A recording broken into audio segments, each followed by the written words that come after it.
What's going on, everybody? Welcome to Who You Got with Mellow and Rada. Was a sports podcast where we talk about your favorite sports highlights, sports debates, and sports matchups. What's been going on, man? How you been? Man, same old. You know, the same. Watching sports, living the life, working on this podcast. You know how it is. Nice, man. Me too, man. Been watching some sports, and today we're gonna be getting into some NBA, right? Some NBA action, and we definitely want to talk to you about it. And we got definitely a lot of topics to talk about. You want to just let them know what kind of stuff we're gonna be talking about today? Of course, man. We into the final stretch of the NBA. You already know what that means. Playoff push. I'm a big Celtics fan, so C's up. He's not a Heat fan, but he actually got a Heat jersey on. I like what they're doing this year. Let's just say that, and I like what Jimmy's doing for sure. So reps to Jimmy right now. For sure. So a couple games to the playoffs. So let's definitely talk about a few hot topics. Right. Those include how good are the Mavs without Porzingis? Oh, new look roster in playoff contention. Obviously, what do you expect from them? That's a good one. What's the future look like for the Portland Trailblazers, and what's next for Dame Dollar? I know I got a lot to talk about that one. I got a lot to say about that one for sure. I like that. Is it time? My favorite topic of the night. Actually, why I wear this jersey. Is it time to take the Boston Celtics more serious after the miraculous turnaround, and are they a real serious contender? Okay, that's a good one too. We definitely got to get into that. For sure. He's been doing amazing since the All-Star break, so they have. Definitely going to be talking about him. How serious can we take the Denver Nuggets without Jamal Murray and without Michael Porter Jr.? Another team in the West in playoff contention, but what do we expect from them? Yeah, we definitely got to get into the West a little bit too. How tough it is out there, it's crazy. For sure. So definitely going to be getting into all those. Hell yeah. Yeah, and the last thing we got to talk about is who's a scarier 8th seed or a bottom seed to face in the playoffs? The Brooklyn Nets or the Los Angeles Lakers? Two teams you expected to be at the top of the rankings are now fighting for playoff spots. And you know what? We didn't even really talk too much about this one, but right before we started the show, we asked each other like, "Yo, who'd you pick for this one? And we didn't pick the same one, so I know you guys definitely got to stick around for that one. So that's definitely gonna be a little debate because I mean it's gonna be a scary 8 seed. I don't know, LA or Brooklyn, right? Either way, it's gonna be a scary 8 seed. Oh yeah, but let's go ahead and get into it. I mean, the NBA season is like literally pretty much like only 10 games left so far. We're like in the end of March, going into April. Playoffs are about to be starting soon. Like, you know, we got like teams going in that last push, and then we got some teams that are trying to keep their players back so they don't, they don't really utilize them too much towards the end. Oh yeah, we just saw Karl Anthony Towns get mad. They're scraping the Mavs by like 20, and his coach is like, "You got to come out in 4 minutes." And he's like, "What do you mean?" Coach like, "What do you mean?" I know, right? And I mean, LeBron, like, you know, obviously scoring his 50 points, but then like taking nights off against Philadelphia, tough like defensive matchups. It's funny like how, you know, I think he's definitely trying to keep that the scoring to 30 points so he can get that scoring title. Yeah, for sure. That's definitely in his grasp. I mean, he's definitely got a chance, but we'll see. It's between him, Embiid, and Jokic right now. So we'll see towards the end of the season who makes that big push. But why don't we get into that first question, man? That was a good question. That first one you want to talk about? Yeah, the Mavs. How good are the Mavs? New look roster. Now that they got rid of Porzingis, and what do you really expect from them? Before the trade deadline, obviously, before that, when the season started, they really put an effort in to try to work Porzingis into the offense. For sure, yeah. But truthfully, they just want to let Luka have free reign in that half court and just do what he wants. So that's something that they were struggling with. So they actually finally pulled the trigger. Right. Got rid of him. Got Spencer Dinwiddie and nice Bertans from the Wizards. And now they're definitely in playoff contention, sitting in fifth. So what do you kind of expect from them, you know? I mean, look, like I said at the beginning, the West is tough, man. The West is going to be tough this year. Like, you got at least pretty much 4 to 5 teams where I think they could easily make the NBA Finals, and I won't really be surprised if they do. I mean, even if it's a young team like Memphis, I won't be surprised. So there's tough teams at the top. But, you know, for me, like, I think they actually have a better team now with Dinwiddie than they did with Porzingis. I mean, one thing I'll give Porzingis. He's an amazing player. You know, when he's on the court, he's amazing. You got to give it to him. But the problem is the knees, and you know, when you're a tall player like that and you have knee issues and you don't know the longevity. Every year you're pretty much missing like 30 to 40 games. You know, it's tough to get a momentum with another star player. You know, even though Porzingis is a star in this league, I do think he is. For sure. He has that star potential, but I mean, I do believe that Dallas is actually better now with Dinwiddie. Dinwiddie's been averaging 21 points a game. Yes. You know, he's been balling out lately. Even Bertans, he's upped his average. He went from 7 points to 10 points, you know, from Washington to Dallas, which, you know, that's a big thing that they need is that, you know, bench scoring. You know, they don't have much. They have, you know, guys like Tim Hardaway Jr. They got guys they can score, but they need that bench scoring. And he's a good 3-and-D guy, and he can definitely get you some stuff in the playoffs. That's what you really need. You need points from your bench, and you need like one-on-one scoring. And I think Luka and Dinwiddie can both do that. And they're actually going to be a scary team, man. I think for a first series, even if they're away team, that might be a upset, honestly.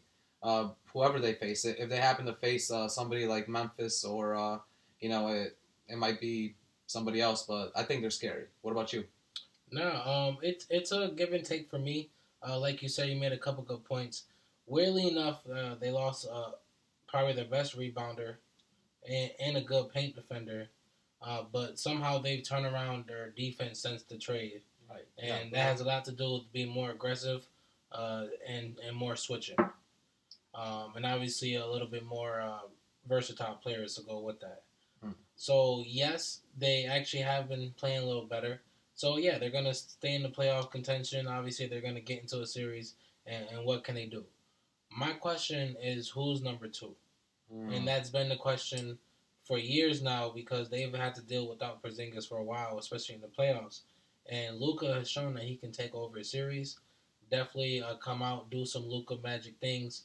But who else is going to be able to kind of hold down that fort? Listen, man, I think Dinwiddie was that guy. I think he is. He didn't get, you know, enough love in Brooklyn when he was there, obviously, a few years ago. Then he got moved to Washington. But I do think Dinwiddie might be that guy. He's got enough in the tank to shoot. Like, he's definitely a shooter, and he can easily average like 5 to 6 assists. Like, I mean, so for me, I can give him one in the first series, but with his 17 points a game average for the full season, I just don't see him, you know, really doing that. Like, you don't think he's a star yet? You don't think he's ever going to become like a star? Not a superstar, but a star like Dinwiddie. Not at all. And he's not going to get that chance to do that in the Mavericks offense because Luka gets to do what he wants with the ball in his hands. Yeah. And that's the problem. Besides them, I think you got Brunson coming in at 16 points a game, but most of that is when Luka wasn't playing. And that's for sure. And Porzingis, like, he was actually starting for Luka because Luka was out during injury, so that's where a lot of those points came from. And when Porzingis was out too. Exactly. You know, so you got definitely and a lot then of the one those. you got rounding that up is once again always seems to be the third option is Timmy. Yep. And that 14 points a game ain't gonna win you any playoff series as a second option, and that's the problem. I need someone else who can give you 20 a game every night. And he's because been out in too, playoffs they're gonna start doubling Luka and gearing their defenses to pretty much like force the ball out of his hands. Someone else is gonna have to give you 20 plus a night consistently. And you're saying Spencer could do that? I don't know if he can, and that's the problem. He has been though. Like if you look at the last 10 games that he's been playing, like obviously he's had 1 or 2 bad games where he only had like, you know, 11 points here and there. But most of these games he's been averaging like 22, 23. He's got an average of 21 while he's been on the Mavericks, which is obviously better than his 17. I think both him and Bertans, if they could both, you know, bring their averages up. Obviously, they're taking points away from Porzingis, and right now as well, Tim Hardaway is out, so they're taking points away from him too. I wonder, like, once he gets back in there, because they're saying he's supposed to get in. He's going to want his shots. He's going to want his shots, so I wonder how much that's going to bring everyone down. But as of right now, you know, he's scoring enough, and he's giving you those, like, 20 and 5, you know, 20 points and 5 assists, which is what you need. And then Bertans is coming up with, like, three three-pointers a game, which is huge for them. You know, that's what they needed. They needed guys that can shoot the three because they didn't have much of that. You know, they got a lot of forwards that like to play in the paint, but you know they're like Darius Finley, you know, Powell, you know, Bullock as well. Like Bullock is a decent 3-point shooter, but most of the other guys they like playing the paint, so they needed another guy that could shoot threes, and I think Burns was the guy. But, well, the problem is if they're playing in the paint like they like to, they need to start grabbing some damn boards. Right. Because now they lost Porzingis, Luka Doncic is a leading rebounder in that team, and that's a problem. And that's not going to win you playoff series when you can't rebound. There's a reason why they won a close game a couple of days ago against the Timberwolves, and they went out there and got beat by 20. And because they can't win anything in the paint because they don't have anyone down there. I mean, I get it because Boban is not really like playing that many minutes now, which I think he should be playing more minutes. I don't know why he's not. But I mean, it's not too bad when a guy like Doncic he's still like 6'8". He can be like just like LeBron. LeBron's a leading rebounder. You got guys out there that can be leading rebounders that are still smaller. But I do agree, you need another guy that can at least get you at least like 8 boards. I think that guy should be Boban. They don't want to put him up there as a starter. They still have Dwight Powell starting, but it's going to be interesting going into the playoffs because pretty much everyone on the West has a really good big. Really good big. Yeah. I mean, other than the Warriors, I guess you can count them out. Pretty much. Yeah, they do.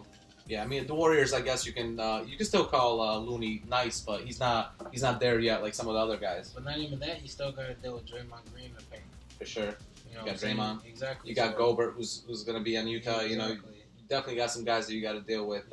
Ayton over there at the Suns. Exactly. That's gonna be some problems right there. That's my issue. So but my thing is that might be second round.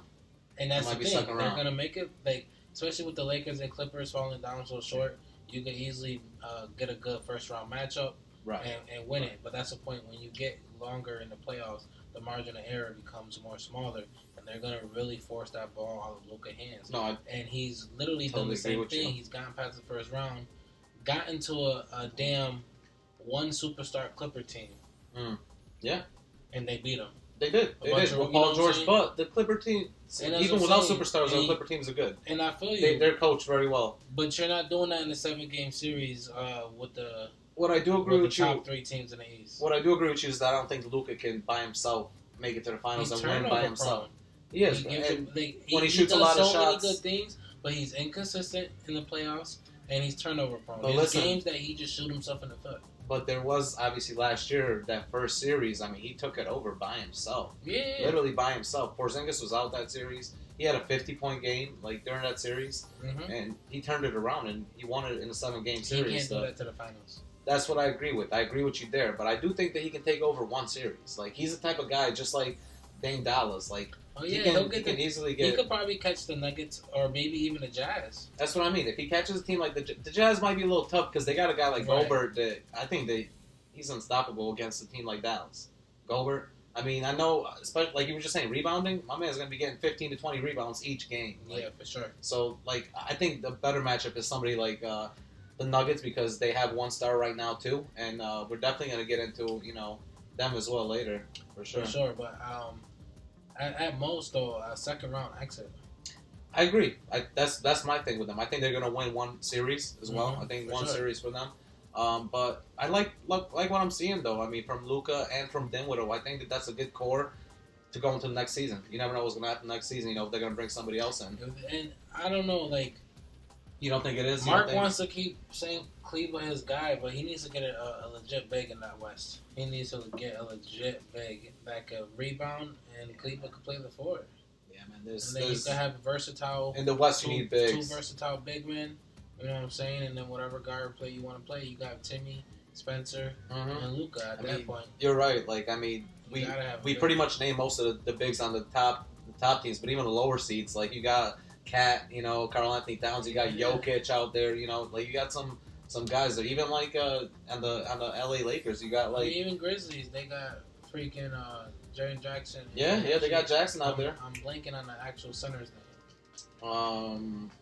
Not Steven Adams. Yeah, they do got Steven Adams. They do got Steven Adams. Yeah, they got Steven Adams. They got centers. I mean, even the Lakers, they got Howard and obviously AD's doing some things, down there the paint. So, but yeah, it's tough out there when you don't have a big. And for them, you're right. I think that this offseason, that's the number one thing for them. Big. That's huge. They got forwards they got so many goddamn forwards. Right. But they need bigs. Right.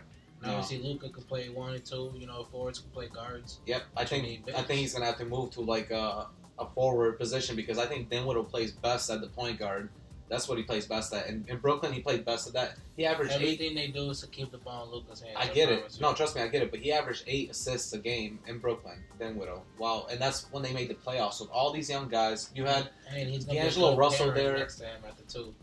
Yeah, figure it out. Try to stagger some time. Well, Dinwiddie, probably Luka steps off first if they're having a good lead. Dinwiddie takes over at point, or maybe Dinwiddie hops off and come back with Brunson. Like they're gonna find a way to get both. Integrate them both. Yeah. But at this point, like literally everything they're doing is to get Luka the ball and give him free reign in that half court I get it, offense. and that worked last year for one series. To be able to, but I'm saying that's all it's gonna work for. But they trying to force that to be what it is, and that's not gonna. You can't win like that forever. Someone else that's gonna give you 20 plus a game easily as a threat, for 40% shooting. Yeah. Whether it's a big man or a guard or a forward, it don't matter. And Porzingis was that person, but they wouldn't use. That's what I'm saying. Like Porzingis not trash. Right. They just never used him correctly. I get it, but he's always injured too. Like he's gotten injured a lot. Yeah. Like I mean, he missed half of his games that he was in Dallas. More than half actually. He had I think he started only 46% of his games. Which is crazy.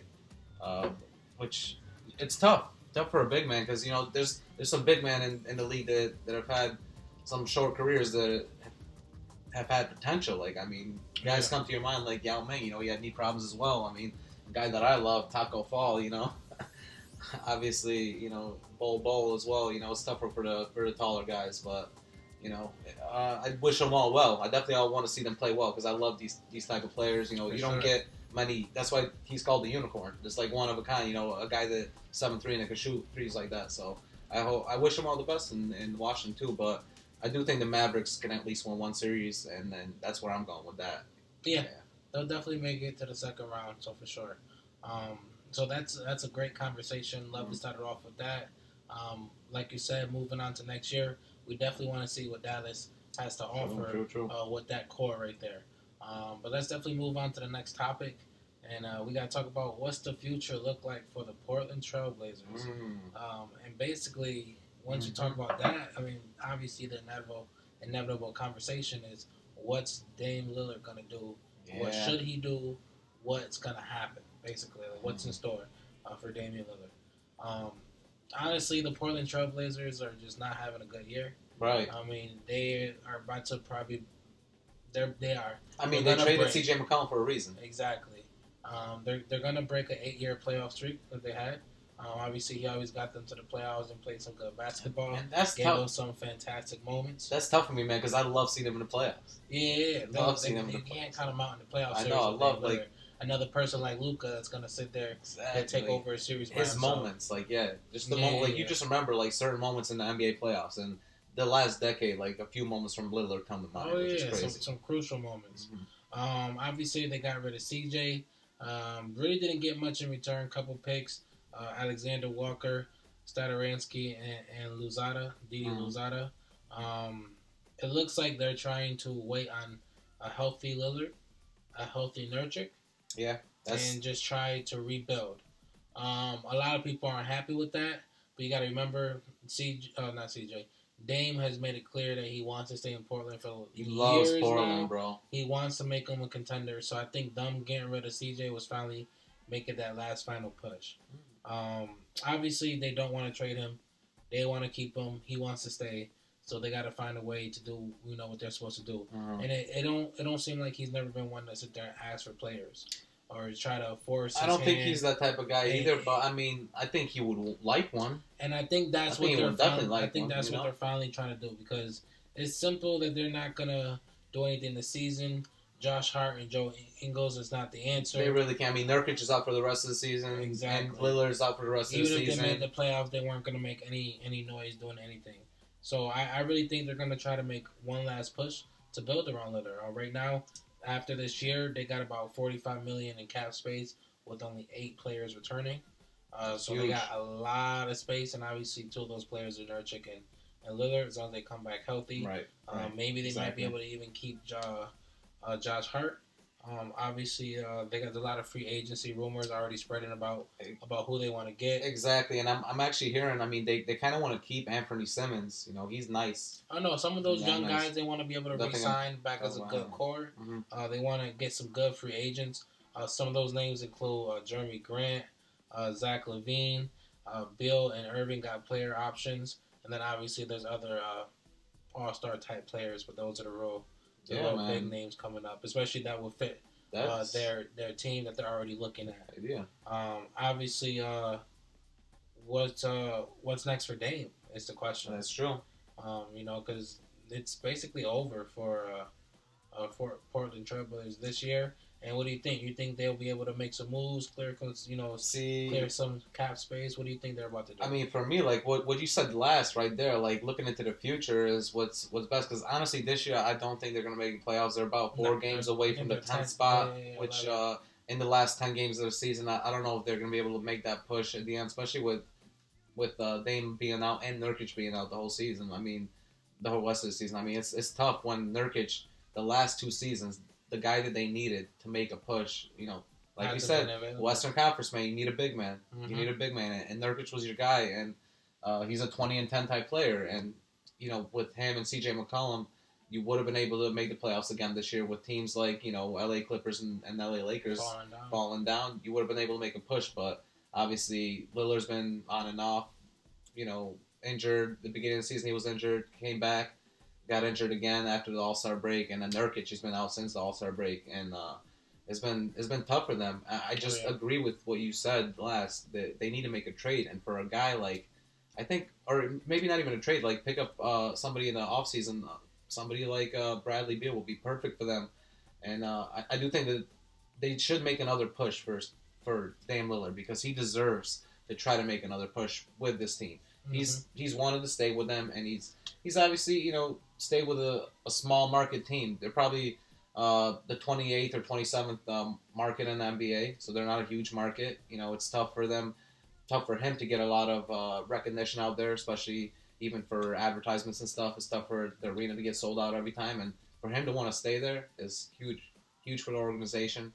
I think they got to make one more push, and they got to make a huge push. If they got that much money in the bank, then they need to make a push. But I'm hearing from a few people on Twitter, Adrian Wojnarowski was talking about it, that they might want to sign Anthony Simmons to a max deal, not a super max deal because he's not on an All NBA team or nothing, but a max deal. And I think that honestly he might be worth it.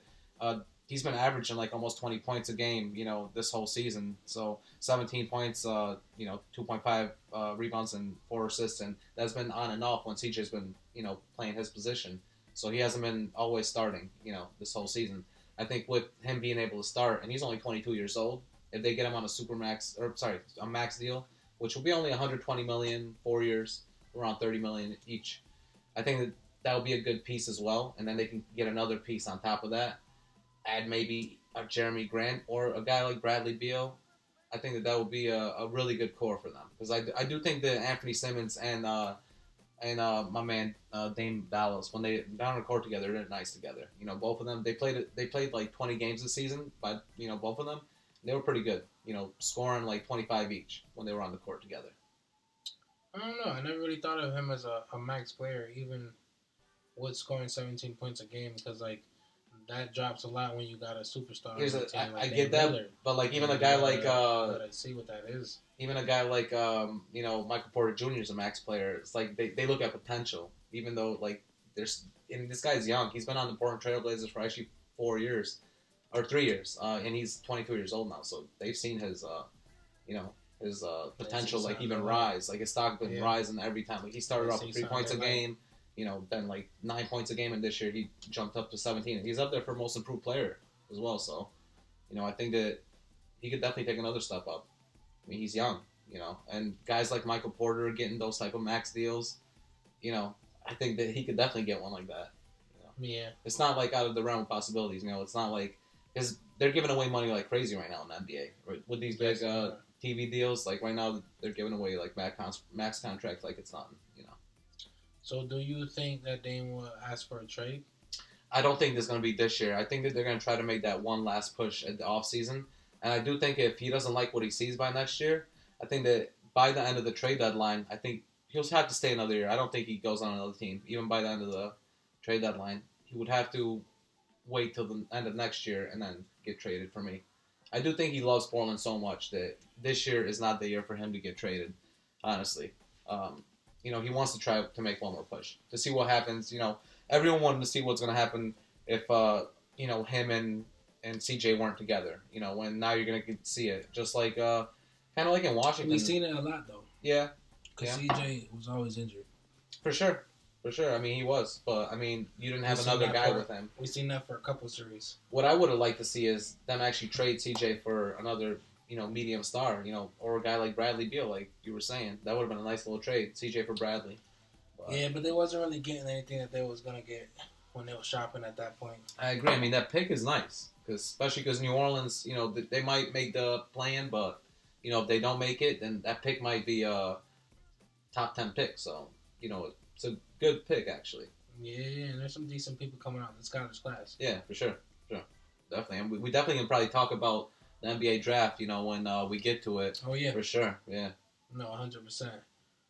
So I guess it seems like Dame's staying put. Yeah, and you it believe seems so like too? Trailblazers are pretty much going to make one last push, clear up some cap space and try to get one more player in there for him and Jocik, so they can make one final playoff and obviously title contention. You would hope so. At least like Western Conference and make it to the finals with him. Yeah, because they could definitely get there, especially with the healthy Jocik and healthy Dame. As long as they got one more good player, they need another guy, and they could definitely get there. For me, I do think that Anthony Simmons might be the guy because they're looking at him a lot. They like him. They see potential, but I do think they need another guy on top of that, which would be another guy that's not a max guy. Would be like in the mid range, A guy like you said, Jeremy Grant or somebody, or I mean, that would actually be perfect for them, a forward like that. Yeah, it really would. Versatile, can play the 4, can play the 3. Mm-hmm.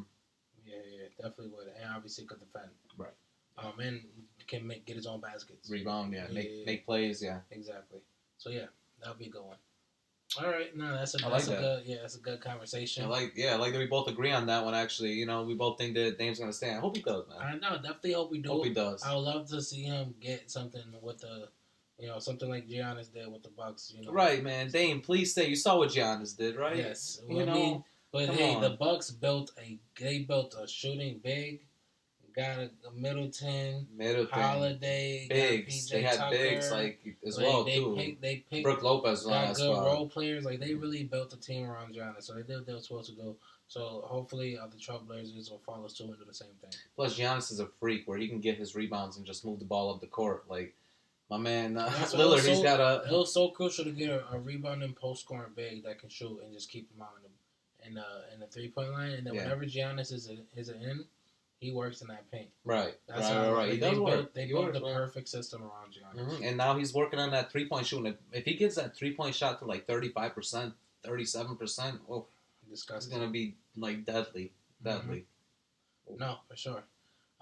But next conversation is the one we here to talk about, baby. One we here to talk about. The Celtics. Is it time to take the Boston Celtics more seriously after the miraculous turnaround? And are they serious title contenders? Damn, that's a good question, man. Do you want me to take this one real quick? Because I know that you got a lot of thoughts on this one, but for me, it's very tough because I like the Celtics. I like what they've been doing lately too. I mean, come on, man. Give us a little love. I love the Celtics. I love the players on the Celtics. I can't love the Celtics ever because I used to be an Allen Iverson fan on the Sixers. They're rivals. They're still in the Atlantic Conference, so they're definitely still rivals in the same division. But I mean, I've always liked players on the Celtics. Even Paul Pierce back in the day, the big 3 with KG, big 4 actually, I should say, with Rondo, always a big Ray Allen. You got to say that, and obviously now the new era, with first with Isaiah Thomas, and then Kyrie, and then Kemba, and now we're doing the Marcus Smart era with Jaylen Brown and my man Jason Tatum, who I think that's the era. I mean, that is the era. Honestly, them two are probably the era, and I mean, we might have conversation in the off season, depending on what they do. But for me, with this question, I think that they're definitely a title contender. Seeing what they've been doing the last 26 games has been ridiculous. They're on like a headhunt right now. They only lost 4 games in the last 26, killing everybody. But there's one issue where a lot of people have been talking about the Lakers. So their record has been 46-18 against pretty much everybody in the league, except the top 3 teams in the league, basically the Philadelphia 76ers. We're talking to Phoenix Suns, and we're talking to Golden State Warriors. They're 0-13 against these teams, which is ridiculous. That's a ridiculous stat. Like, to be that bad against the top teams and that good against everyone else. So I don't know if this is them playing them early in the season when they both weren't playing. Obviously, you had Jason Tatum. We played Philly. Definitely early in the season, for sure. Times a year. And you guys usually play 4 times a year, yeah. Obviously, the other guys probably like 3.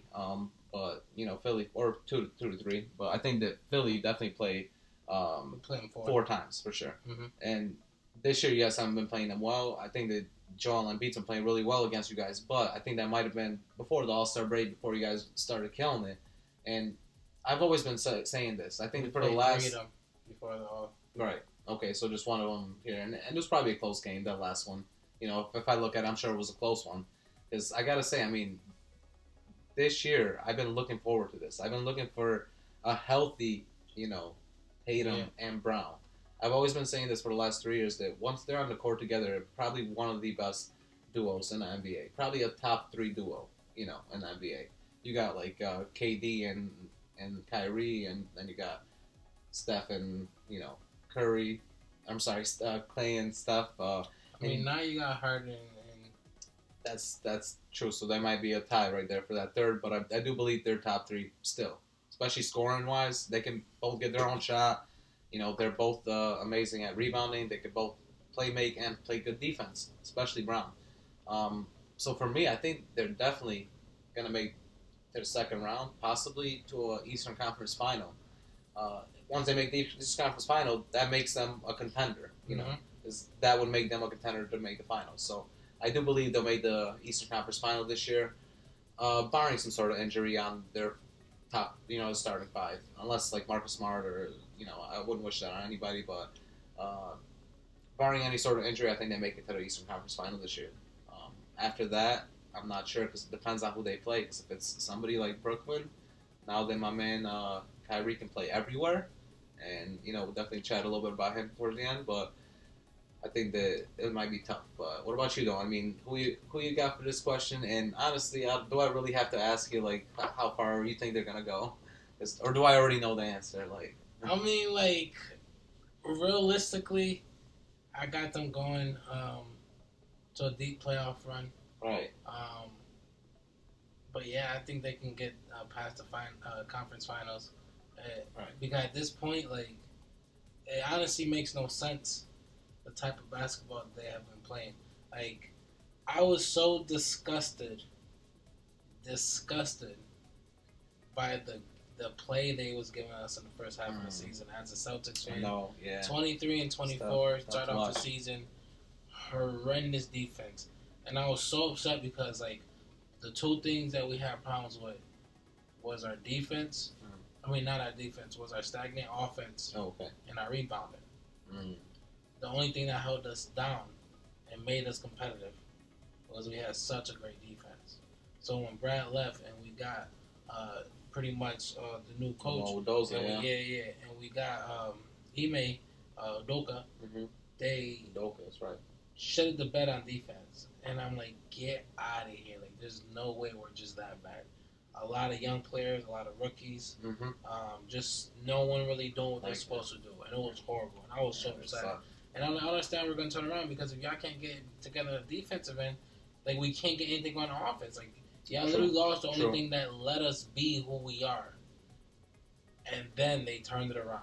Yeah. Went from 23-24 to 23-4, basically, to come to the second half of the season.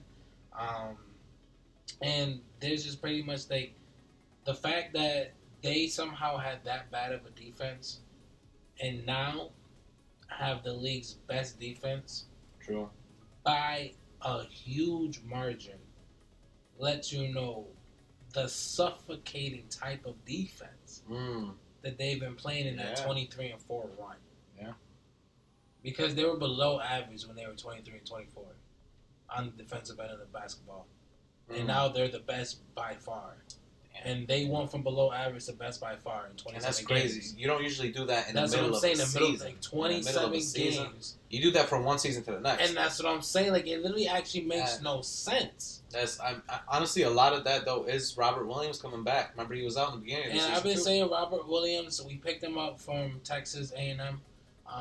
He was supposed to be a top 5 pick.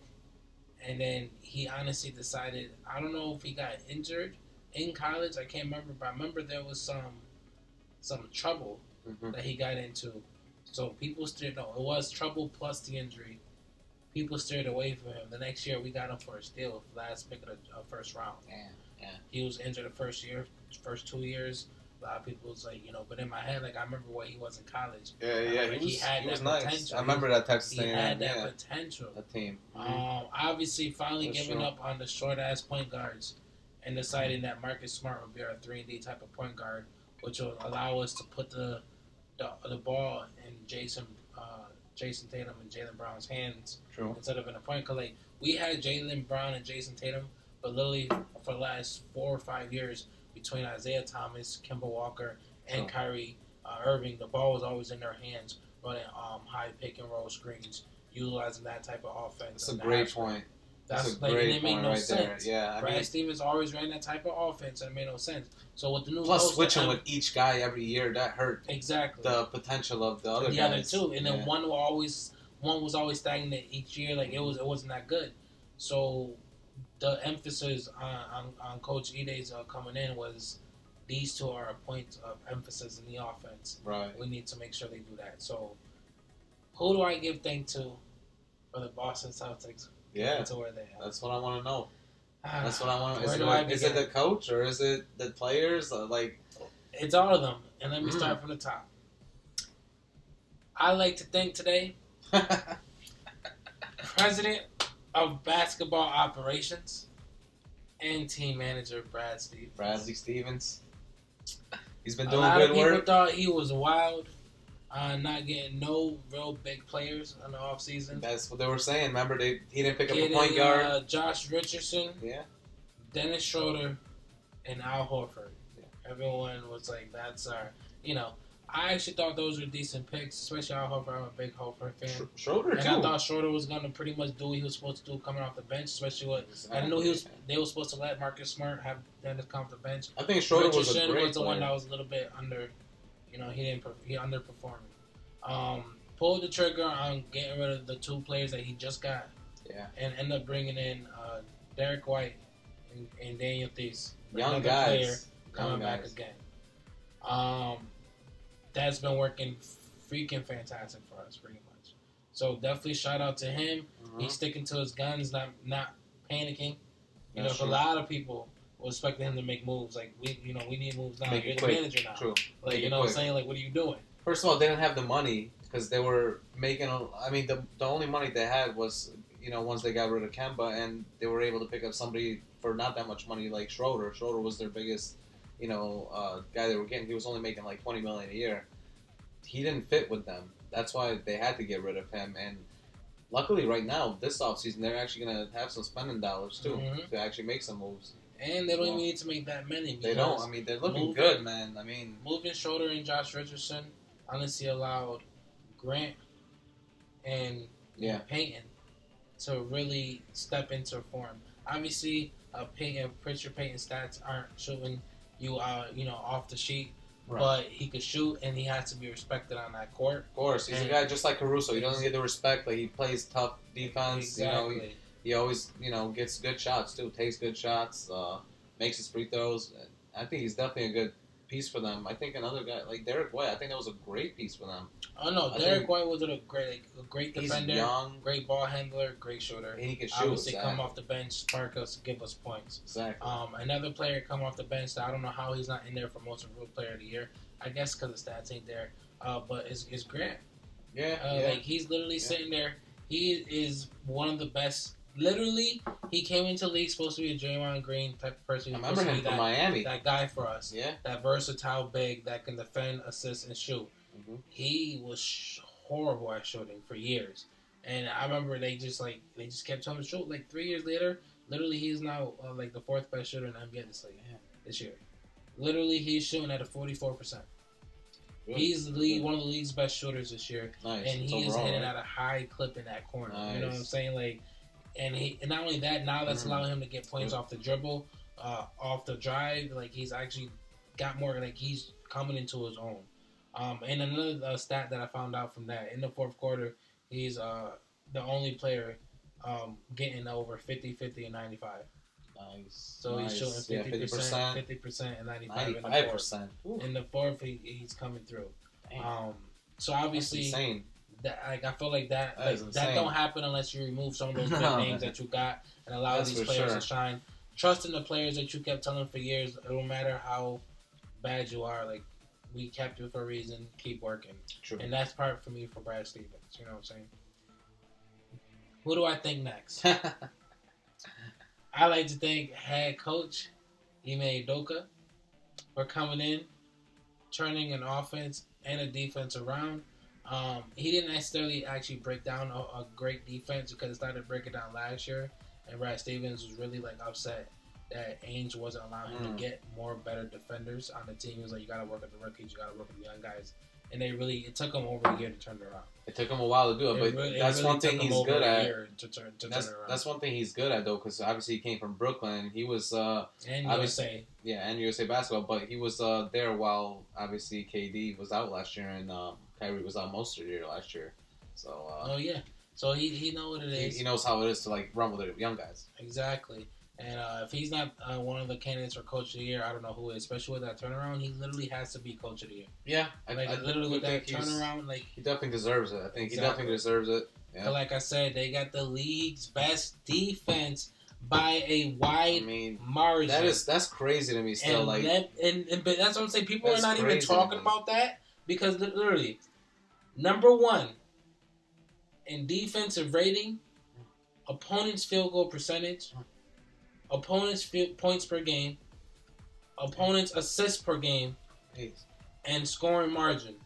We're like an 8.5. Next person's like a 4, like 4 or 5. Like damn, we play suffocating D, and that all those numbers were below average 27 games ago. I don't think people understand the amount of suffocating defense they've been playing in the last 27 games. Definitely, obviously, you got Marcus Smart, who's one of the best defenders in the league. And that's what it is. I mean, you got Marcus Smart, Robert Williams, versatile Al Horford. So the only categories that they're not first in are blocks and points in the paint per game. Okay. They're second in both. They need a few more They're blocks. Literally second in both. A guy like Al Horford should be able to get you some of those in the playoffs. Even though he's not getting those. Williams giving you 2.2 blocks a game. A great number right there. And the thing about them is they finally stopped with the old undersized point guard. Right. And they actually got 2 versatile bigs that can guard guards. Nice. 2 versatile wings that can guard pretty much anything. Anybody, right. Nice. Yeah. And a versatile guard that can guard bigs. That's true. That's why they've been playing a suffocating D, because they can literally switch on everything and it feel fearless. Because if you switch on everything and you got a guard matched up against a big on defense or a guard on offense, you feel good about that, because if you get blown by, you're going to have help as long as the big stays in front of the guard. The problem is when you got a big switching onto a guard, that's not a problem, because literally the Celtics will allow Marcus Smart to hold that defensive position by himself until they feel the need. Against a guy like Embiid, though? He's done it. I know. That's what I'm saying. He has, until they feel the need that he needs the help. That's what I'm saying. So, they don't panic. They will switch everything. They will get in your face. They will ice you. They will head you. They will force you to take the ball out your hands. And they're defending that 3-point line, closing out. It's absolutely ridiculous the type of defense they've been playing. Now, in offense, they actually been playing good, too. They're 9th in three-point made, 10th in three-point attempts, 2nd in free throw percentage, and 5th in rebounds. So they're actually, like... I mean, 5th in rebound is huge. That's what and they the need, rest are average, but those are things that are, like, top 10 and, top of the league, top third in the league. So, yeah, great year for Grant. Great year for Time Lord, Robert Williams. Right. Smart's finally coming into his own. He's not shooting that bad. Grant's shooting great. Al Horford is looking like Al Horford. He's finally stepping it up, especially he since the All-Star break. Great. Bro. Went into a slump. He did go. Yeah. Now he's coming back. Doing great. Mm-hmm. Obviously, you got a great year from Jaylen Brown. He's playing fantastic basketball. The injuries are gone. He's coming into his own. He's playing amazing defense. Jason Tatum stepped up on defense. Obviously, the offense, it makes no sense. Especially the last 25 games. The scoring output, the man cannot be stopped. Crazy. And that's the thing. Games. Last year, he had a big drop in efficiency because of the type of shots he was taking. This year, he's finding his threes. He's getting to his spots. He's getting his mids. He's getting his fades. And he's choosing when to actually go into the paint and when not to the correct way. I mean, they're also playing very good 1-2 ball with him and Brown. Mm-hmm. Before, they didn't know how to, share the ball together. I feel like this year, they're definitely sharing the ball together with each other. It's going to be interesting what happens in the future with them because, a lot of people have heard these stories that they haven't gotten, together, fully as friends and they have a little bit of animosity, but who knows if any of that is true. There's been a lot of that talk. A lot of NBA writers have actually wrote about it. But who knows if it's true? Who knows if it is? No, definitely. You don't know unless you're there with them. Obviously, they both are ball dominant, so they both, want to be a star of the team. So that's, that's beside the point. But I do think that right now, in this year, they're playing so well at the 1-2 ball, when they weren't able to do that in previous years. No, for sure. And right now, technically, in the last 2 games, Robert Williams dropped down to 9.9 points per game, but they had everyone in the top. I remember that starting 5 over 10 points, right? Over 10 points. That's crazy. Yeah, they shared the ball, and just to end it, and that was my rant. I went off. That was my rant. I'm gonna give it to you. So that's what I like to thank. I like to thank Brad Stevens. I like to thank Coach E-Day. I like to thank Jason Tatum. I like to thank Jaylen Brown. I like to thank Marcus Smart. Hey, I like to thank that's Robert the whole squad, Williams, bro. And then I like to thank Al Horford. Bro, at this point, why don't you just thank the guy mopping the floor at the end of the night, bro? Thank you, because my man Jason is not tripping on that floor. Right. So my boy making $80,000 a year. Right. Thank you. Thank the guy that's blowing the t-shirt cannons, to get everybody hyped up. $80,000 a year. But just to end it off, let me go over these stats of this amazing team. The individual players. Jason Tatum, 27 points per game, 8 rebounds, 4.3 assists. Jaylen Brown, 23 points per game, 6 rebounds, 3.3 assists, with 1 steal. They both got 1 steal. Marcus Smart, 12 points per game, 4 rebounds, 6 assists, 1.7 steals. Derek right now got 10 points per game coming, with us. Just game, but still. Right, 3.3 rebounds, 3.3 assists. Al Horford, 10 points a game, 7.5 rebounds. That's good. He's over 10. 1.4 block. He needed to get over 3.3 assists. Yeah. Remember, he always got. He's assists. Always getting his assists. He's always a good. Robert Williams, I'm gonna say 10 points a game at that 9.9. Right. 9.6 assists or 9.6 rebounds. 2 assists, 2.2 blocks a fucking game. That's a wow. No, that's actually pretty amazing to get 2 blocks a game. Yeah, that's really good. And he only probably gets 30 minutes a game, not even 35.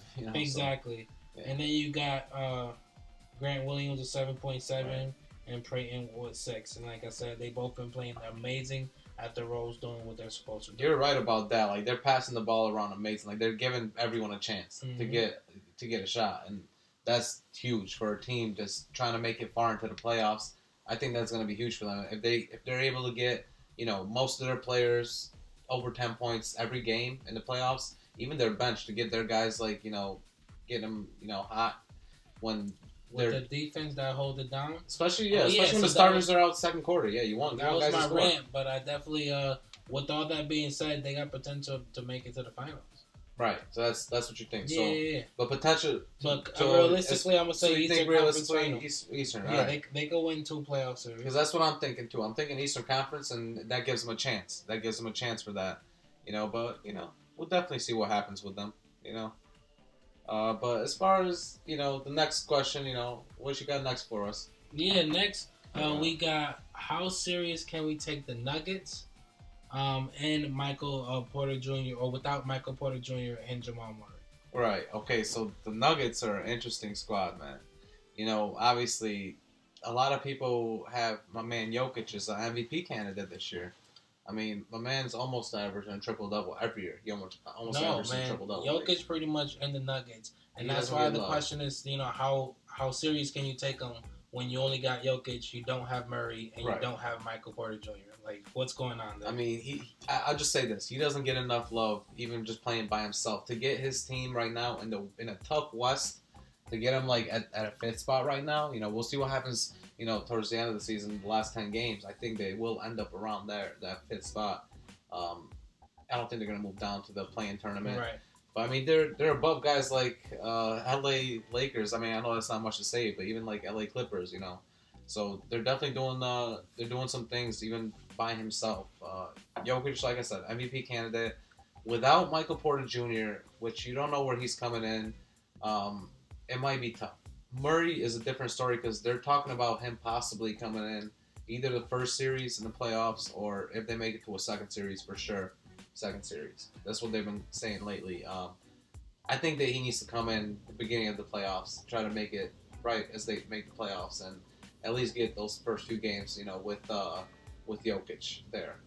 If he's without them, honestly, I could see a team like Denver be a type of team to lose. I mean, we were just talking about the Mavericks, and I think they're actually a little scarier than a team like Denver without all their guys. I think Michael Porter Jr. is a diamond in the rough where people don't know. I mean, I know he gets injured a lot, and he's had a lot of injuries in his career. Obviously, when he came into the league, he was drafted 16th for a reason. Like, he had an injury coming into the league, a knee injury, ACL. If he wasn't, if he didn't have the ACL, I promise you, top three player for sure, 100%. Maybe even top 2 or top 1. Like, his talent is there. He's like a KD, with obviously like a Kobe shot, because he actually could shoot, mid-range as well. I think he's got a lot of talent. He's not there yet. He's still young, 22 years old, still very young. Still got a lot of time under his belt, and they still got him under contract for another, 5 years. Right. You don't have to worry about him. Murray, on the other hand, I mean, with him on and off getting injured, I don't know if he's going to be on the team much longer, especially I don't know how much longer they're going to want to see him not play in the playoffs. This is his second playoffs he would be out. If you remember, last year he was out, and 4 years ago as well, he had a hand injury where he was out. So it's tough playing without a guy like Murray. You need him because you need a point guard that can distribute the ball, even though a guy like Jokic does that perfectly. But they just need a second guy. They need shooters. And like we were saying with Dallas, they need a guy that can shoot 20. And honestly, I don't think that Denver has that without them. I know they got Aaron Gordon, who's a good player. He can still make plays, but you need a guy that can take the ball in his hand by himself, like Murray, and make plays by himself. And right now, I just don't see them making it past the first round. This year. I mean, it's going to be depending on matchups, but most likely, I'm not going to see them making it past the first round.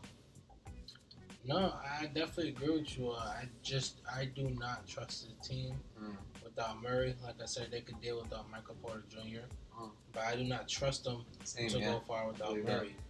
They're sitting in 6th in a conference that basically was wide open for them to be higher in, especially with the Lakers Clippers, down where they are right now. So that's something where they definitely should have been in the higher standings. They're inconsistent on all types of levels. Pretty much, Jokic is the only shining star on that team. That's true. That's true. Obviously, because no one else is playing. So he has 26.2 points a game, 13.5 rebounds, 7.9 assists, 1.4 steals, 0.9 blocks. Leading the team in every single category.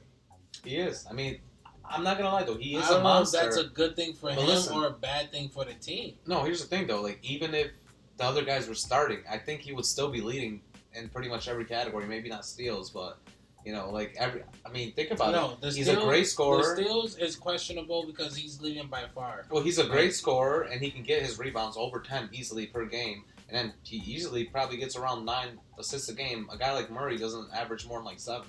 So, I think he would. But it's okay, so that's fine. You're right. Like he's the type of guy so, and that's the thing. He's going to get you that. So now, playoff time come, you start doubling him. What else? That's the problem, man. That's the issue Without with Murray, Doncic. you got Barton and Gordon. Both give you 14. We just established. Yeah, you need a second player, and they don't have to give you 20. But they can't. They have to be able to get their own shot to get you 20 points a game consistently. All right, that too, yeah. Aaron Gordon is not gonna be. He can't give you 20 points a game right now. He can't. He's that type of player who can. But whatever they're doing, I'll be honest. Yeah. I don't know what his role is on that right Denver now. offense. You want to know what his role is? Because I've been getting the ball wherever he can. No, I've been watching it. Shooting threes. He literally stands in the corner and shoots threes. That's what they got him doing. Yeah. What he needs to be doing is going inside, playing some pick and roll, something, moving around a little bit. He doesn't like doing a little bit of that. That's why I think you need a guy like Murray to actually, because Murray likes to move around screens. So if you get a guy like Murray to move around screens with him, they can do a lot of pick and pop. But a guy like right now, what he's doing, he's literally standing in the corner. And that's a problem. Him and Barton are giving you 14 points a game. That's not enough. Monte Morris and Jeff Green are giving you 10, 11 points a game. That's not enough. No one else is going to help him do anything. He's pretty much out-rebounded the next person, 13.5 to 6. Like I said, that's not good enough. Not at all. And that's Cousins. You know what I'm saying? That's not good enough. I mean, Cousins has been stepping it up a little bit, though. I'm not going to lie, though. He's been stepping it up. He doesn't play that much. But, And that's what I'm saying. He shouldn't be, someone else got to be able to do something for you. No one else. He doesn't get points, but he gets rebounds. Exactly. Yeah, he gets rebounds. Assists, he got 7.9. Like I said, Morris got 4.3. Someone else got to give you a little bit more, especially if Murray's not playing. Someone else got to give you a little bit more. Yeah, I get it. And obviously, I said, he's leading in the rest of the categories. I agree with you. Somebody needed to take those points that Michael Porter was getting, and that Murray was getting. A guy like Aaron Gordon should have stepped up from 14 to 20. A guy like. Obviously, Morris. But I don't think they're trying to get him sets in the half court. That's what I'm saying. He's not the type of guy that can make his own shot. Or not make his own shot. Excuse me. He's not the type of guy that can create his own shot. They have to find a way to get him. Exactly. And that's I don't understand what his role is in that offense. And that's why they're struggling what they're doing. Because right now, I'm gonna read off some stats of where they are in certain categories in the top of the top third, middle, or bottom third. Mm-hmm. So basically. Nuggets are top 10 in points, field goals made, field goal percentage, free throw percentage, right, assists, and here's another thing: they're top 10 in turnovers, but not in the good way. They turn the ball over. Right. Middle in the league in 3-point everything: points, assists, and percentage. But they're bottom of the league in field goals attempted. That's bad too. Exactly. That's very bad. They don't take many shots. Yeah, they hold the ball a lot. Exactly. Pretty much to the 24-second clock. That's going to be bad for trying to come back in leads. Against fast-paced teams like Phoenix, like Golden State, it's over. Are you kidding me? Also, bottom of the league in free throws made, free throws attempts. Bottom of the league in rebounds, steals, and blocks. Jokic is the only one doing anything. I mean, you know what? The problem is that Cousins doesn't get enough time. He's getting 10 minutes a game. But sometimes, I swear, I saw Cousins, a few times, he was playing 12 to 14 minutes. My man had 10 points and 10 rebounds in 14 minutes. I don't think he has the legs to play. I get it, but why is he not playing 25 minutes? He needs to be the backup that they need. They need a center backup. Why? He's probably shouldn't have bet on defense. Yeah. I agree with that. Cousins is slow now. I can't say nothing about that, You're probably right. You're 100% right. I think the whole team shouldn't have been on defense if you want to be real. You know what? I thought that Morris was going to step up this year. Once Michael Porter and obviously because he plays the point guard position once. He stepped up to Murray. He's only giving you 10 Barton's giving you 14. That's why I think that Gordon's giving you 14. Where your points at? Yeah, that's what I mean. I thought he was gonna step up, but you're not even putting up shots. But if you looked at his stats actually, because Morris, his stats went down from last year, which is crazy. Like even his shooting percentage went down from 43%. Now he's at 39%, which is bad for a point guard, the guy that can actually shoot. Like he was even averaging like more points last year than he is this year, it's crazy to me. I mean, you need a guy like Murray right now that can distribute the ball to these guys, play a little bit of pick and roll, pick and pop with these guys.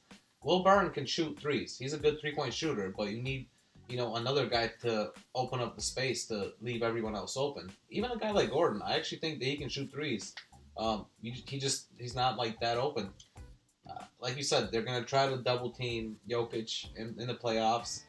I think that he's gonna be able to get his points, just like a guy like Doncic is gonna be able to get his points. But who else is going to be able to get their points? With a team like Dallas, I think that Dinwiddie is the type of guy that can get 20. With a team like, Denver, I don't think Gordon is that type of guy. And anyone else on their team other than Murray and Porter. Exactly, and that's the problem.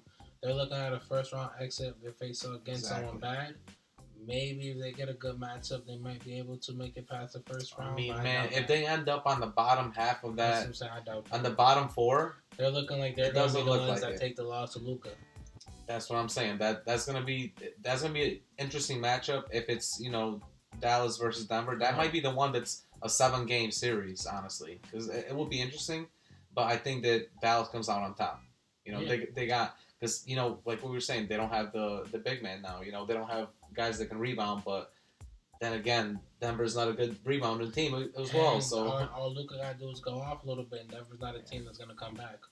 Yeah, not if they can't shoot a lot. Like you said, they can't score a lot of points. So and they hold the ball a lot. So we'll see with them. I mean, that's what happens when you try to play the ball in the post.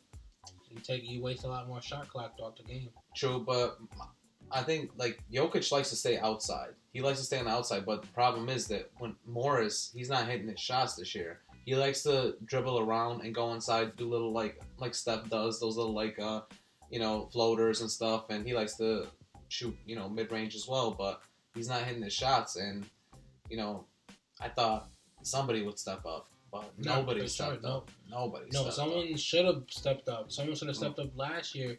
And this year you had a whole new fresh year who was really about to step up. And then Michael Porter Jr. is supposed to be that guy. Before he got last year he did step up. That's why they gave him the max. That's why he stepped up last year, though. He's shown spurts. Yeah, he did. And then this year he was barely giving you 10 to 11 inconsistent points a game before he. This year he stepped down for sure. That's what I'm saying. But last year he was averaging 20. No one on that team is doing what they're supposed to do. Man. I get it, but last year he was averaging 20, and he actually started most of his games. He actually started like 67 games last year. I know that obviously you want to start most of the games. Like obviously his first season he was all the way out, and then second season he only played like 20 games. But now they got him on a max deal, so they're gonna keep him there. Yeah. The question is, are they gonna keep a guy like Murray, seeing how inconsistent his game is as well, like getting towards the playoffs? Like I said, this is his 3rd playoffs in the last 4 years that he's out. So are they gonna want to try to make a trade for somebody else? I mean, we can always talk about that in the future, and we'll see what happens with them, in the playoffs. But I think that we both agree on this one that they're not making it yet past the first round. First round exit for sure. Yeah. And you could definitely see them. They're not doing nothing else until they get some things figured out, unfortunately. Right. That's for sure, yeah. I mean, it's tough for Jokic because I love his game. And honestly, he should be up there for an MVP candidate because by himself, he's actually bringing him to a 6th position. No, honestly, when you talk about MVP, he literally he's doing not in the playoffs and he's leading every category. Like you said, he's leading every category. Every category. You take him out of the team, they'll be probably bottom, like literally at the bottom. Honestly, that's an MVP right there. And you look at a guy, I don't want to say it, but a guy like LeBron, I mean, he can't even do the same thing. I know he's in his 19th or 18th year, but... Hey, but fuck it. Let's talk about it. That's the last thing we got to talk about. Last thing on our docket today. We all, it's Who You Got Sports Podcast. It's Who You Got with Mello and Rado. So we gotta have a Who You Got question. Who You Got. We gotta have a Who You Got. Who You Got? Scarier 8th seed or bottom seed? LA Lakers or Brooklyn Nets? Who you got?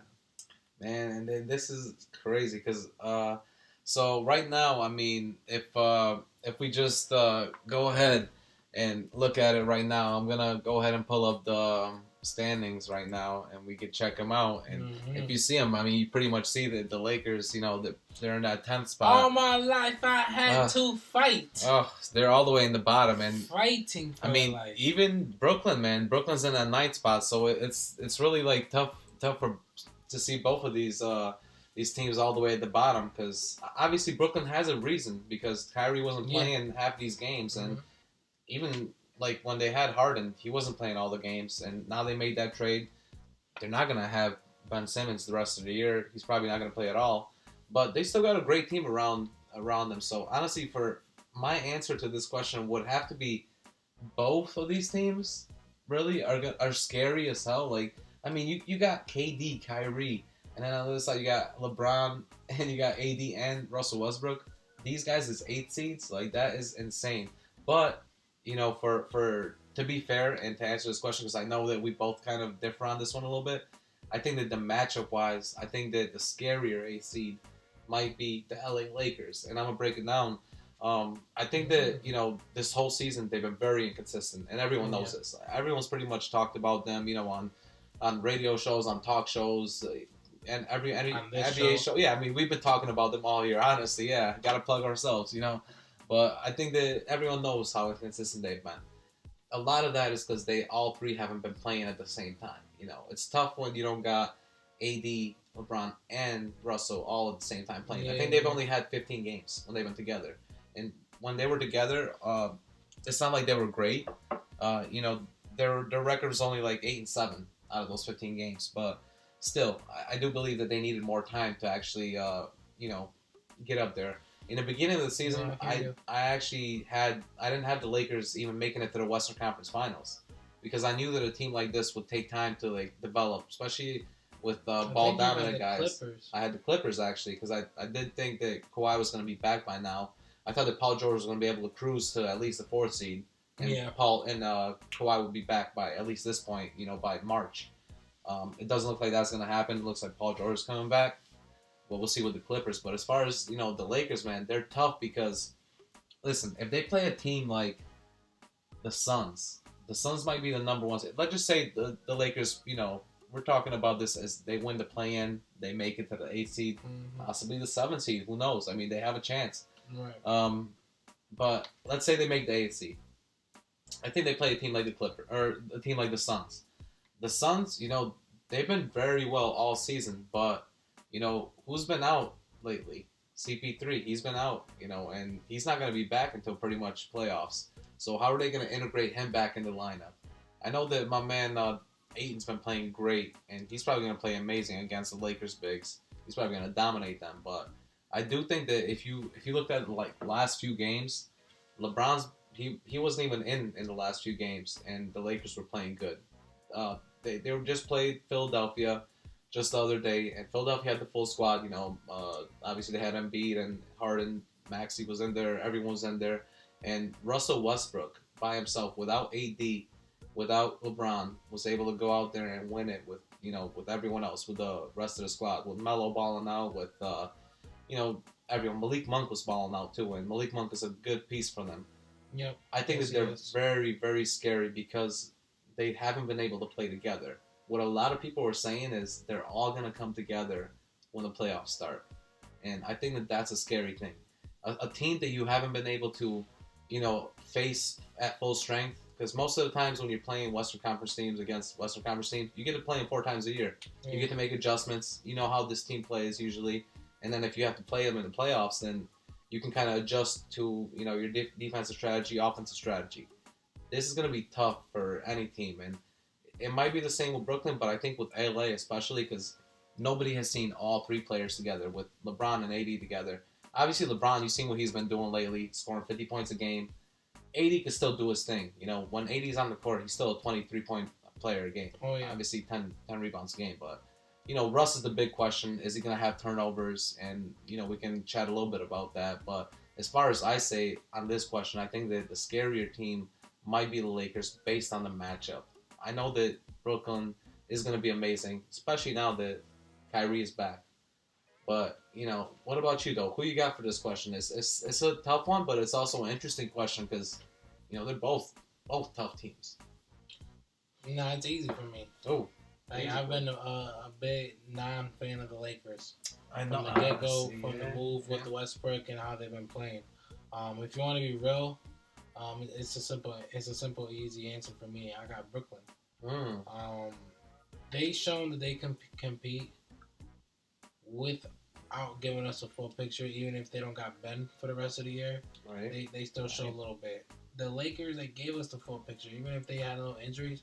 They gave us Westbrook, AD, and LeBron, and they still didn't look that good. Yeah, it was a few games they did. Yeah, They didn't look good at all. You got some things to figure out. They haven't figured it out yet. Playoffs is not the time to figure it out. They don't have the roster to contend with the Suns, Warriors, even the Grizzlies. Those are not teams that they can beat in the first round. They're not going to be. The Suns without Chris Paul, though? Chris Paul's already back. He is. He's been back like the last few games, but he's been missing games as well. So I don't know if he's going to play every game. Suns actually played pretty well without Chris Paul. Without one of the big three in the Lakers, the Suns will beat. And even with the big three, like, God damn it, Westbrook's going to shoot them in the foot. Basically, he might. Yeah, literally. He's going to get so mad. Turnovers, he might. Exactly. So you think Brooklyn? Wow. Yeah. Lakers are in top 10 in a few categories. Field goals made, field goals attempted, field goal percentage. Yep. Steals, blocks, but don't let that fool you. Their whole overall defense is subpar. For sure. Yeah. They've been terrible on defense. I was actually surprised to find out they were top 10 in steals and blocks. Oh, their steals are there because they got guys like Malik Monk. Like, even Westbrook gets steals. Exactly. But they're also top 10 in turnovers. I wonder why. Westbrook. I wonder why. Yeah. Number one probably in turnovers in that category. I bet you he's the number one turnover guy, like in the NBA. They're middle of the league in 3-point attempt, 3-point made, 3-point percentage, and assists. And obviously bottom in the league in rebounding and free throws. All categories in a free throw. Wow. I didn't know that. That's surprising. You can't free throw, and those are crucial ones. That's surprising when you got AD and LeBron on your team. But you don't got AD and LeBron on your team. You got A-Bron. Because you're only getting half of one hand. Like, you're not getting the full two. So here's the thing, though. Here's where I gotta defend the Lakers real quick before you go on, because I think that if they happen to play in the playoffs, for all of them, I think that's going to be a huge, up for them. They're going to be able to get free throws. LeBron and AD are both known to get free throws, just like Philadelphia with Harden and Embiid. They're known to get free throws. Like, LeBron is known to get his free throws, but that's a big if, and if everything goes right, if chemistry sounds good, then that's a lot of potential, but that's also a lot of potential to go wrong. And that's we haven't the problem. Exactly. They haven't even seen it. AD's not going to be 100% even if he comes back. Westbrook is doing Westbrook things, and obviously LeBron can't goddamn carry it all by the time is just starting to weigh on him. So I got them as a first round exit, even if they stay in playoff contention. Wow. First round exit. So first round. Now you move to who I got. Right. And that's BK. Brooklyn Nets. KD's on a tear. And the biggest thing is Kyrie is now back full time. No mask mandate or vaccine mandate in New York. Back in New York. So now when the playoffs come, he will be able to play full time, any series, any game, anywhere. Except Toronto, where if they were to play Toronto, he can't go in Canada. No one's even worried about them. Of course. They would be in the play-in, but that would be the first playing game, basically. So it would only be that game that he wouldn't be able to make it, because Toronto right now is the 7th seed, and Brooklyn is the 8th seed right now. And that's just the way it's looking right now. That's the only place that he can't go if we look at it. Toronto against Brooklyn would be in that first play-in game. Gotcha. But other than that, if they happen to play anyone else, first seed would probably be either Milwaukee or Miami. So let's say they play one of those, Kyrie's good. No, honestly, this probably might be the scariest bottom seed, 8th seed, whatever it is, that you pretty much ever seen. Like, it honestly makes no sense. Ever, maybe. Yeah, you might be right about that. Like, it really honestly makes no sense that we were able to get Kyrie. We're able to get Kyrie and KD as an 8th seed. So losing Harden obviously was something, but even if without Ben in the playoffs, having Seth is such a big addition because you have no shooters when you lose Joe Harris and obviously you lost Harden. So having Seth was such a big addition. Drummond was such a big addition. Huge. Pretty much. And they got a squad, that bro. roster right there is pretty much, it should be a top 3 roster in the East, top 2 basically, top 1. One thing I'll give you is their bench is ridiculous. Like they got Blake Griffin on that squad, who's still giving you like some points here and there. You know, like they got Joe Harris is still on that squad. Like they got some nice players. They got a lot of things coming up forward as well. But one thing I can say about their stats: they're top 10 in points, field goals made, field goal percentage, free throw percentage, assists and blocks. Middle of the league in 3-point percentage, rebounds and turnovers, but they are bottom of the league in 3-point attempts and steals. So obviously we knew that though. Bad defense, they don't got no shooters, but they fixed that with Drummond and they fixed that with Seth. So they literally trying to plug in the holes. They're going to be extremely scary. Even last year, they almost made it to the conference finals or finals with.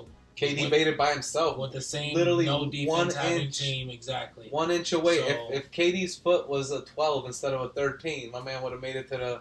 You know, he obviously would have beat Philadelphia. Yeah. So now with Kyrie, I actually got them going to the Eastern Conference Finals easily.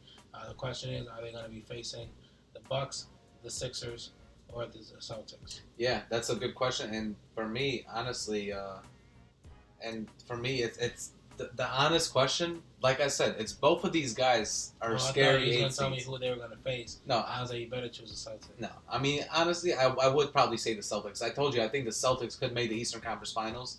Depending on matchups, I think if they happen to play... We play the Heat first, it's over for them niggas. I don't think you guys are playing the Heat first. I think you guys are one of the top 4 teams for sure.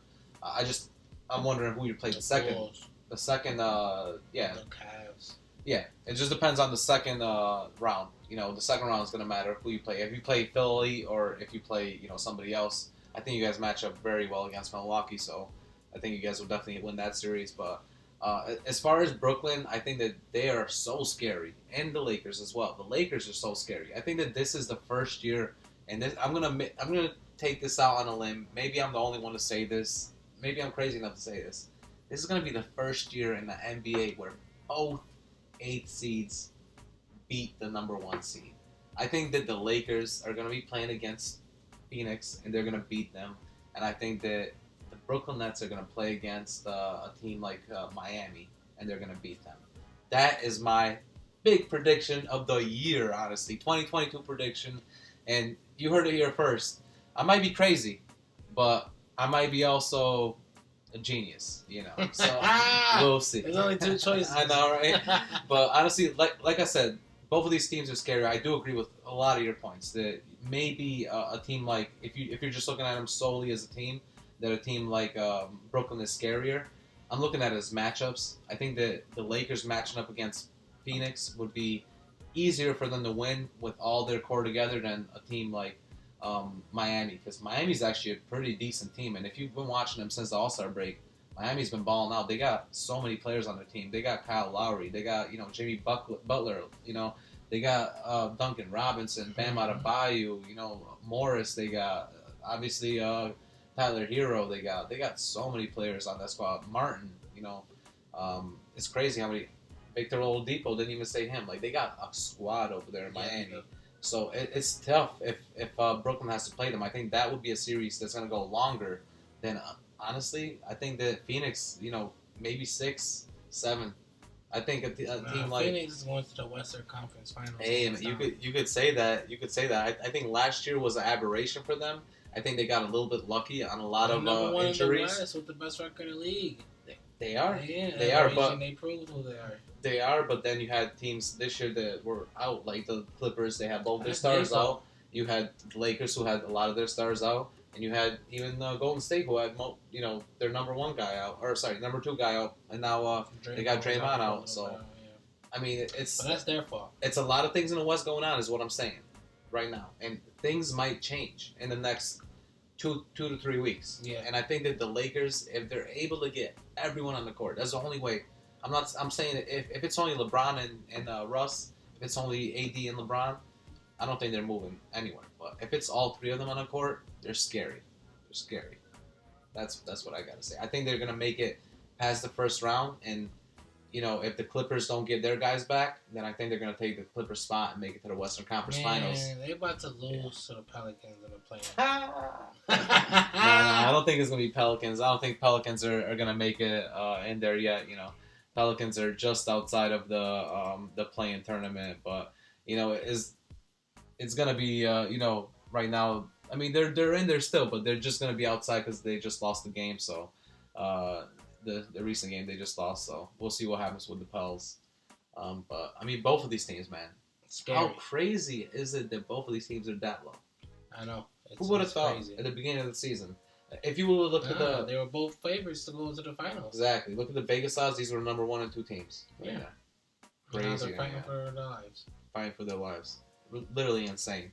But we gonna see what happens in the next 2 weeks, and I hope that you guys join us. To see what happens too, and we'll definitely be talking about them.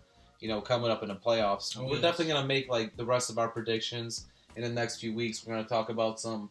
MVP predictions, obviously award races coming up in the NBA as well. It's playoff time, baby. Playoff time is coming, so we definitely got to make all our predictions. And we're coming up, actually. I know it's not the official 1-year anniversary of the podcast, but, I mean, we're coming up to it because last year we started the podcast in the play-in tournament. Yes. And we're definitely coming into that. I know the play-in tournament actually it started a little bit later, right? But this year, it's starting a little earlier, so we're coming up to that point where we're doing the play-in tournament to get again. back in our NBA exactly playoffs, just how we started. So we appreciate all the support, man. It's been a long, short, however you figure. Right. It's been a year. Exactly. However you feel, if that's long, if that's short to you guys, we love it either way, honestly. And we love y'all sticking with us, and we hope you guys check out this podcast wherever you guys find it. We're everywhere: Apple, Spotify. If you guys want to watch us, though, check us out on YouTube and our social media pages. You already know we just started up our TikTok page. So if you like TikTok, we'll be posting clips and vids from our podcast there. Check us out. We're not doing no dances, but we ain't doing none of that. But we still talking sports. We still go viral with it. But we got Instagram, Facebook, all the usual, YouTube. Listen to us anywhere, interact with us, give us some support. We love the fan interaction. We just gonna keep giving y'all some good sports content, man. That's right. So we really appreciate you guys listening. I hope you guys check us out on another episode of Who You Got with Mello and Rado. See you guys next time. Peace. Peace.